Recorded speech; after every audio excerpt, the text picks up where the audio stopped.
আসসালামু আলাইকুম ওয়া রাহমাতুল্লাহি ওয়া বারাকাতুহু। মতি সরদার জামে মসজিদ, সিদ্দিক বাজার, ঢাকা। মসজিদের আশেপাশের এলাকাটা, মহল্লাটা, দৃশ্যটা আপনাদেরকে দেখিয়ে দিতেছি, অনেকের চিনতে সুবিধা হবে।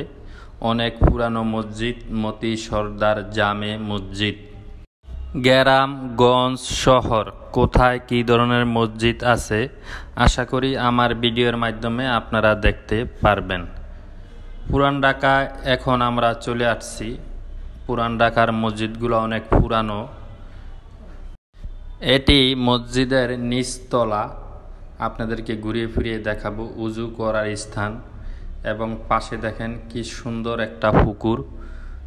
এই পুকুরের সুবিধা হচ্ছে পানিটা ঠান্ডা থাকে এবং পানি ধরে রাখা যায়, দেখা যায়। অনেক সময় পুরান ঢাকাতে পানি থাকে না। এটা মসজিদ কমিটির একটা ভালো কাজ, একটা আধুনিক কাজ। এটা দেখে আমার খুব ভালো লাগে। পুরান ঢাকাতে বেশিরভাগই এই ধরনের ব্যবস্থা দেখা যায়, এর বাইরে এখন দেখা যায় না।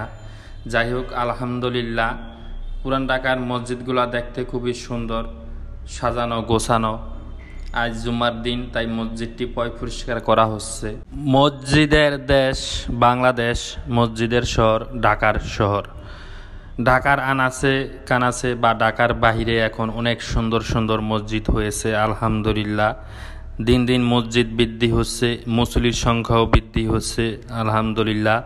এখন আমাদের যুব সমাজ অনেক ভালো হয়েছে, যুবক ভাইরা এখন 5 ওয়াক্ত নামাজ পড়ে। মসজিদ আমার দেখার ইচ্ছা, গণার ইচ্ছা। আমিও মসজিদ দেখব, গণব। প্রিয় ভাইয়েরা, আপনারাও আমার সঙ্গে থাকবেন এবং মসজিদগুলা দেখবেন। হে আল্লাহ, যাদের বিনিময়ে, যাদের চেষ্টায় এত বহুতলা মসজিদ, যারা পৃথিবী ছেড়ে চলে গেছে, কবরের বাসিন্দা হয়েছে, তাদের কবরে আযাব মাফ করে দেন, তাদের জীবনের সমস্ত গুনাহ খাতা মাফ করে দেন, তাদেরকে জান্নাতবাসী করেন, আমিন। এই মসজিদের উন্নয়ন কাজ এখনও চলমান। প্রিয় এলাকাবাসী যারা আছেন, আপনারা আপনাদের সহযোগিতার হাত বাড়াইয়া দিবেন। মসজিদের উপরে আমরা চলে আসলাম, আপনারাই দেখতে পাচ্তেছেন মসজিদের উন্নয়ন কাজ এখনও চলমান। মসজিদ থেকে বাইরের দৃশ্যটা এবং মসজিদের পাশেই কবরস্থান এবং মসজিদের আশেপাশের এলাকাটা, মহল্লাটা আপনাদেরকে দেখাই দিতেছি, অনেকের চিনতে সুবিধা হবে। মসজিদের ছাদে আসলাম, ছাদ থেকে নগর ভবন এবং আশেপাশের দৃশ্যটা খুবই সুন্দর।